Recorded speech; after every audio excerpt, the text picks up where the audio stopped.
दीटा माठू गोटे पुओ जन्म होइछंती आपनक रामायण रे भणजा तम पंचायत रे अछि ब्लॉक भितरे मातार गर्भे रज थिला सीतार ब्रिज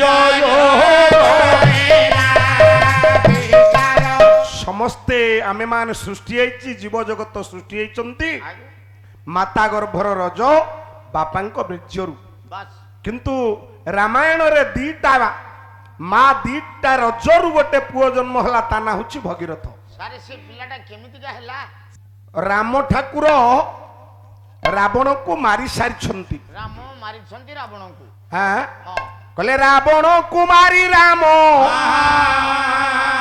ये कौन को दुगारे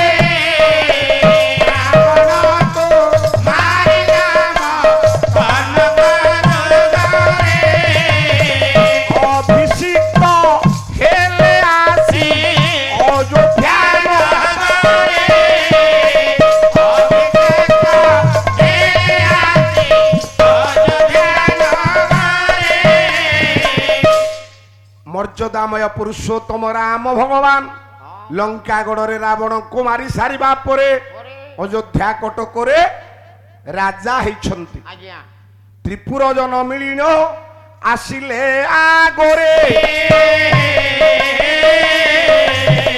जय कीर्ति उच्चारिले केते बागरे चालाक भाबुथबा मो शारदा भाईटा अति चाला कहिकरी पछको जाउछि पछरे पडुछन र तिनी पुरर लोक माने मिली गले भगवान कर जय कीर्ति उच्चारण कले गुरु माने बसिछंती गुरु माने से किए छांदपदे कहूछि वैदेश विलास कला बसी वशिष्ठ जाबाली वामदेव कश्यप सुमंत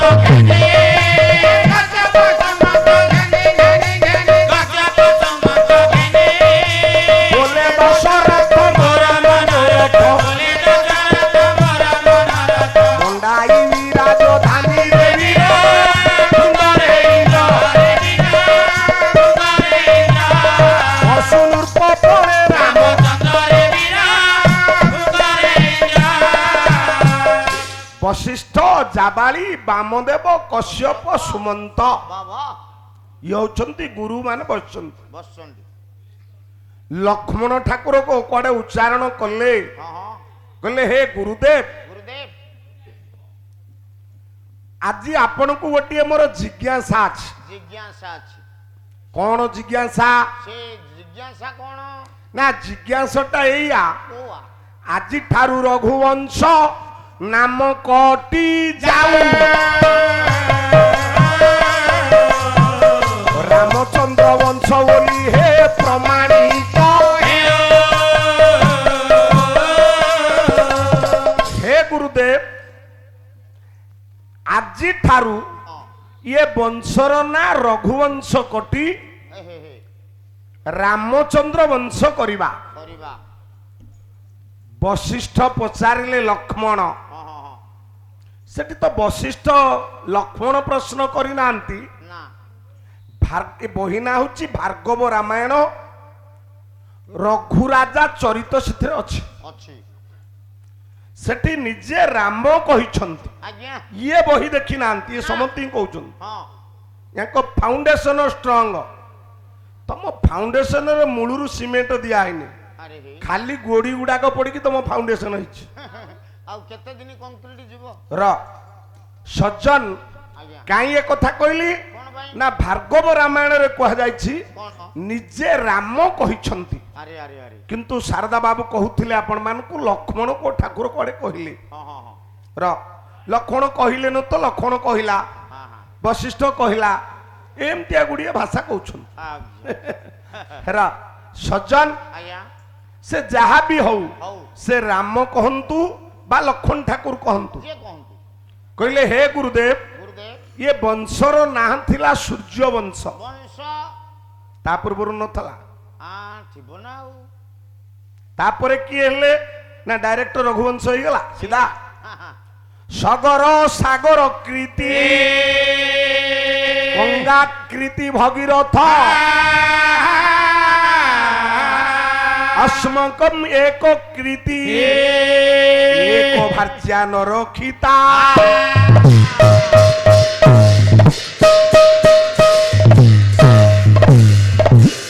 सगर वंश कड़े गला सगर सागर कृति कृति गंगा कृति भगीरथ भगीरथ अस्मकम एक कृति एक भार्या भार्या नरक्षिता हाँ हाँ र सज्जन तेबे जाहा हूँ मु आपण मान कहू ये विलंबित राति रे सेड की भाराक्रांत करने को चाहू ना नाଇଁ नाଇଁ समय नबानी सीन काटी काटी चलो सेठई हाँ जेतेबेले राम पारी होउछंती गंगा आज्ञा सेतिकी बेले आपणकर कहिछंती हाँ भगवान राम राम कौन कहले मु मन पकई दउछि काल टिके टिके वंशटा का नारतला केमती हला हाँ हाँ पिंची पल्लव ना बोरे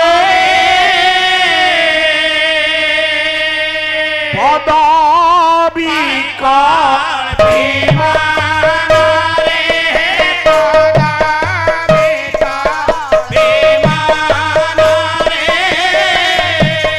प्रतिहारी परी रे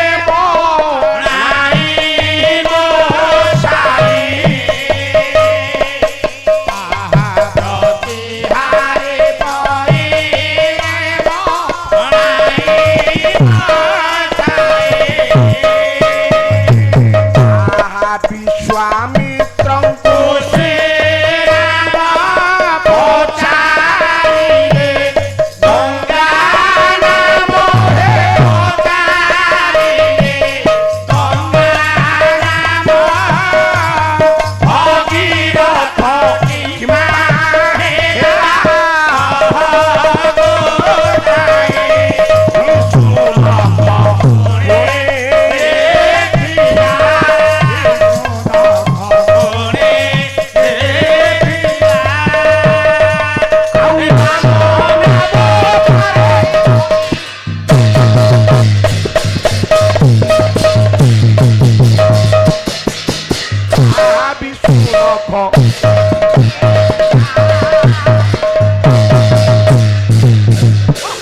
हे ज्ञानी मंडली से दिन भगवान राम डंगारे कैवर्त पुओ धीवर पुओ बिंची पल्लव नाबरे पल्लव कहले कौलिया पत्र पल्लव कहले खाली पत्र नुह ना कौल पत्र को कहा जाए पल्लव कौलिया पत्र गुड़िए पकेला राजा पुओ मो डंगारे बसुचंती मोर आसन काई गरुड़ जार आसन तारे की बा आसन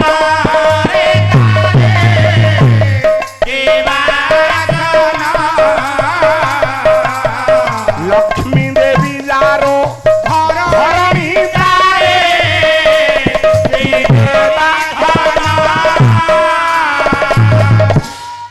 पाला केमिति हुए ना पालार गोटे स्वतंत्र शैली अच्छी आउ सेमितिया कहले हम गला आइला बेला तुमको कहूनी अधिक गरुड़ जार आसन ताकू किबा आसन आसन जी गरुड़ पृष्ठ रे विराजमान करती हाँ आमे तांकू को आसन देले भगवान को बसई पारिबा बसई परिवा से दिन कैवर्त पुओ चिंता कला हाँ हाँ कला प्रभु प्रभु मु गोटा आसन पकाउछि आपण बसी पड़ंतु बसी पड़ंतु भगवान राम कहले काहींकी कैवर्त मनरे आउ गोटे चिंता अछि हाँ हाँ कौन चिंता आज्ञा बाली पड़ी तो चरणु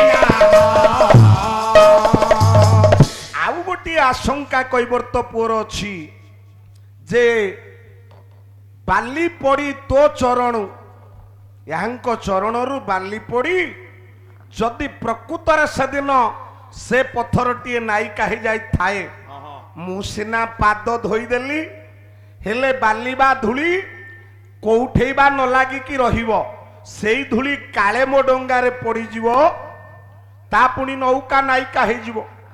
ତେଣୁ ପଲ୍ଲବ କହିଲେ ପତ୍ର ବିଞ୍ଛେଇ ଦେଲା। ଦେଖନ୍ତୁ ଚାଲାକ ବସେଇ ଦେଲା ଭଗବାନଙ୍କୁ।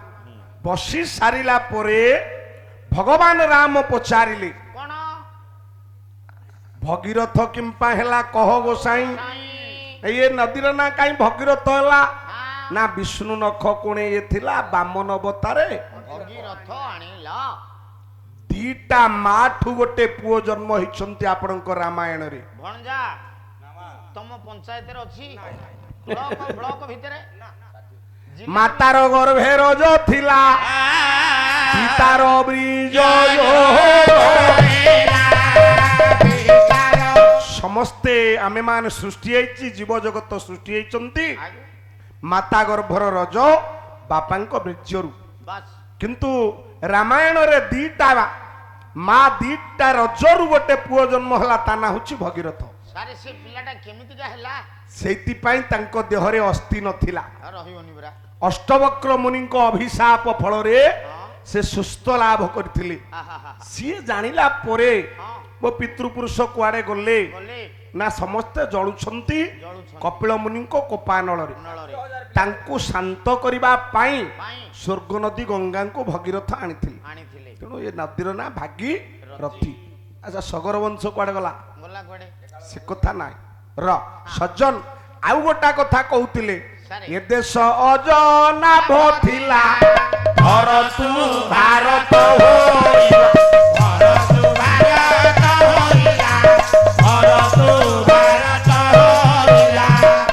ଏ ଦେଶ ଅଜନାଭ ଥିଲା।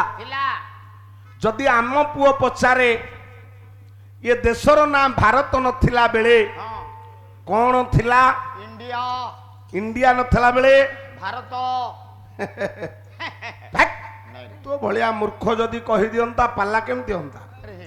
ଏ ଦେଶ ଅଜନାଭ ଥିଲା। ଏ ଦେଶର ନାଁ ଭାଗବତର ଅଛି ଅଜନାଭ ଥିଲା। ଭରତୁ ଭାରତ ହୋଇଲା। ସେ ଯୋଉ ଭରତ କିଏ ସାରେ ସେ ଭରତ ସୁଦାମ ଭାଇ ହେଇଥିବ। ସେ ଭରତ ନୁହଁ ରାଜା ଦୁଷ୍ମନ୍ତ ରାଣୀ ଶକୁନ୍ତଳାଙ୍କ ଗର୍ଭରୁ ଜନ୍ମ ହୋଇଥିବା ପୁଅ କେହି କେହି କହନ୍ତି କିନ୍ତୁ ଇଏ ଭାଗବତ ପଢି ନାହାନ୍ତି।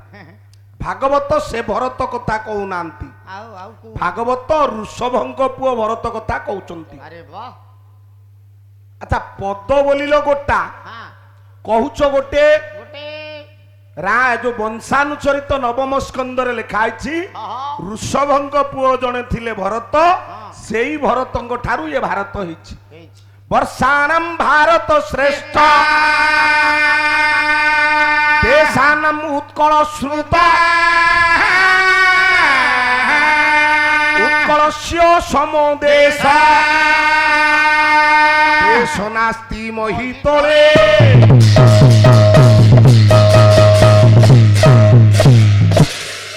ବର୍ଷାଣମ୍ ଭାରତ ଶ୍ରେଷ୍ଠ। ଆଗେ କୁଆଡେ ଦେଶ ନାଁ ନଥିଲା ବର୍ଷ ଥିଲା। ଦେଶ ଦେଶ କହିଲେ ପ୍ରାଦେଶିକ। ଏଇଠି ଯୋଉ ରଘୁ ଦିବାକର ସ୍ମୃତି ସ୍ତମ୍ଭ ଅଛି ଆପଣ ମାନଙ୍କର ସେତେବେଳେ ଅନେକ ପ୍ରାଦେଶିକ ଶାସନକର୍ତ୍ତା ମାନେ ଥିଲେ। ସେଇ ପ୍ରାଦେଶିକ ଶାସନକର୍ତ୍ତା ମାନେ ଶାସନ କରୁଥିଲେ। ସ୍ୱାଧୀନ ଭାରତ ପରେ ତାକୁ ସବୁ ମିଶେଇ ଆପଣଙ୍କର ରାଜ୍ୟମାନ ଗଠନ କରାହେଇଛି। କିନ୍ତୁ ତା ପୂର୍ବରୁ ଥିଲେ ବର୍ଷାଣମ୍ ଭାରତ ଶ୍ରେଷ୍ଠ ଯାହା ଆମ ମାନଙ୍କର ପୁରାଣରେ ଅଛି। ବର୍ଷ ଭିତରେ ଭାରତ ହଉଛି ଶ୍ରେଷ୍ଠ। ମାନେ ତା ମାନେ ଯୋଉ America England France Japan Thailand ଇଏ ସବୁ ଦେଶର ପଛପଟେ ଲାଗୁଥିଲା ବର୍ଷ। ମିଶର ସଭ୍ୟତା ନୀଳ ନଦୀ କୂଳେ ଗ୍ରୀକ ସଭ୍ୟତା ଆପଣଙ୍କର ମେସାପୋଟାମିଆ ନଦୀ କୂଳେ ଭାରତ ସଭ୍ୟତା ସିନ୍ଧୁ ନଦୀ କୂଳେ ଏଗୁଡାକ ଇତିହାସରେ ଅଛି। ସେଠି ଗଢି ଉଠିଥିଲା। କେହି କେହି କହନ୍ତି ଏ ଦେଶର ନାଁ ବି ସିନ୍ଧୁ ଥିଲା। ପରବର୍ତ୍ତୀ ପର୍ଯ୍ୟାୟରେ ଭାରତ ହେଇଛି। ଆଜ୍ଞା ତେବେ ମୁଁ ସେ କଥା ଆଡ଼କୁ ଯାଉନାହିଁ। ନାଇଁ ନାଇଁ ମୋ କହିବାର ଉଦ୍ଦେଶ୍ୟ ଥିଲା ଋଷଭଙ୍କ ପୁଅ ଭାଗବତ କହୁଛନ୍ତି। ହେଲା ଆପଣ ମାନେ ଦେଖନ୍ତା ଆମେ ପାଲାବାଲା ସାର୍ କହୁଛୁ ବୋଲି ଆପଣ ଗ୍ରହଣ କରନ୍ତୁ। କରିବେନି କରିବେନି ଭାଗବତରେ ଅଛି ଋଷଭଙ୍କ ପୁଅ ଭରତ ଠାରୁ ଏ ଦେଶ ଭାରତ ହେଇଛି। ଦୁଷ୍ମନ୍ତ ଶକୁନ୍ତଳାଙ୍କ ପୁଅ ଆମେ ସମସ୍ତେ ଜାଣିଛେ କଥା, ଅନ୍ୟମାନେ କହୁଛନ୍ତି, କିନ୍ତୁ ଭାଗବତ କହୁଛନ୍ତି ଋଷଭଙ୍କ ପୁଅ ଭରତ ର ଛାଡ଼ ସେ କଥା। ଛାଡ଼ି ଦିଅ ଆସିବା ପୁଣି ମୂଳ କଥା। ଚାଲନ୍ତୁ ଆଜ୍ଞା ଯୋଉ ରାମଙ୍କ କଥା ଆମେ ଆଜି ଆଲୋଚନା ଆଜ୍ଞା, କରୁଥିଲେ, ଯୋଉ ରାମାୟଣ ଆମର ଆଲୋଚନା ହଉଥିଲା, ସେ ବାଟରେ ମାର୍ଗୀ ହବା ଆଜ୍ଞା ରାଘବ ପୁରୁଷୋତ୍ତମ ର ହଁ ସେଇଟା କଲେ ତ ମୋ ଟାଇମ 12ଟା ହେଇଯିବ। ଆଉ ସର୍ଟକଟରେ କହିହେବନି ଆଜ୍ଞା, କିଛି କହିଲେ ବି ଆପଣଙ୍କୁ ଭଲ ଲାଗିବ। ହଁ ସେ ଟିକେ ପାଞ୍ଜି ପାଠ ପରା ଯଦି କହିବେ ସେ ମାର୍ଗ ଛାଡ଼ି ମୁଁ ଏ ମାର୍ଗକୁ ଯିବାକୁ ବାଧ୍ୟ ହେବି ହଁ ର ହଁ ହଉ କାରଣ ଆଉ ଗୋଟିଏ ଘଣ୍ଟା ସମୟ 12ଟାରେ ବନ୍ଦ କରିବାକୁ ବାବୁମାନେ କହିଛନ୍ତି। ଆଜ୍ଞା ସାର୍ମାନେ ଆମର ପରମିଶନ କମ ସମୟ ଅଛି। ହଁ ଯଦି ଆପଣ କହିବେ ରଘୁରାଜାଙ୍କର ଯୋଉ 7ଟା କୀର୍ତ୍ତି ସେ କହିଛନ୍ତି ତ 7 କୀର୍ତ୍ତି ବୋଲି। ବାଃ ରଘୁରାଜାଙ୍କର କୀର୍ତ୍ତି ସହସ୍ର ଅଂଶରୁ ଅଂଶେ କେ ତୁମ କିରତି ଲୋହିବଟି କରୁ। ଆଜ୍ଞା ଆସନ୍ତୁ ଆସନ୍ତୁ କହିବା, ପଳେଇଲେ ପୁଣି କୁଆଡେ ଆଜ୍ଞା ହଁ ପାନ ଖାଇକି ଆସିବେ। ହଁ ଇଆଡେ ଆରମ୍ଭ କରିଦେ, ସିଆଡେ ପଳେଇଲେ କେମିତି ହବ? ହଁ ହଉ ପାନ ପାଇଁ ଯାଇଛନ୍ତି ସମସ୍ତଙ୍କୁ ରଘୁରାଜାଙ୍କର ସିଏ ରାମାୟଣ କଥା, ସେ ଯୋଉ କଥା କହୁଛନ୍ତି ରାମାୟଣ କଥା। କାଲି ଯୋଉ ପ୍ରଶ୍ନ ଦିଆ ହେଇଥିଲା 12-14 ସେ କଥା ସେ କହୁଛନ୍ତି ସମାଧାନ କରିବା କଥା। ହଁ ରଘୁରାଜାଙ୍କର କୀର୍ତ୍ତି କୀର୍ତ୍ତି ସହସ୍ର ଅଂଶରୁ ଅଂଶରୁ ଅଂଶେକ ତୁମ କିରତି ନୋହିବଟି ଗରୁ। କରୁ ଓଡ଼ିଆ ରାମାୟଣ କହୁଛନ୍ତି ଭାର୍ଗବ ରାମାୟଣ। ରଘୁରାଜାଙ୍କର କୀର୍ତ୍ତି ସହସ୍ର କହିଲେ 1000, ହଜାର ଯଦି 1000 ହୁଏ ଆଜ୍ଞା ତେବେ ହେ ରାମ ତମ କୀର୍ତ୍ତି 1 ହଉଛି ତମ କୀର୍ତ୍ତି। ଆରେ ହେ ତେଣୁ ତମର କୀର୍ତ୍ତି କୁଆଡେ ତାଙ୍କଠୁ ଗରୁଆ ହବ ଯେ ହଁ ତମକୁ ଆମେ ଇଏ ସୂର୍ଯ୍ୟ ରଘୁବଂଶ କାଟି ଦେଇ ରାମ ବଂଶ କରିବୁ, କରିବୁ ସେ କଥା ହେଇପାରିବନି। ହେଇପାରିବନି ସେତିକି ବେଳେ ରାମ ଠାକୁର କହୁଛନ୍ତି କଣ? ହେ ଗୁରୁଦେବ ମୁଁ ଭ୍ରମବଶତଃ ଏ କଥା କହିଦେଇପାରେ, ମୁଁ ଭ୍ରମବଶତଃ ଏ କଥା ଆପଣଙ୍କୁ କହିଛି, ହଁ ହଁ କିନ୍ତୁ ହେ ଗୁରୁଦେବ ପୂଜ୍ୟ ପୂଜା ଫଳ ଅତ୍ୟନ୍ତ ସୁଫଳ ଅନ୍ତିମେ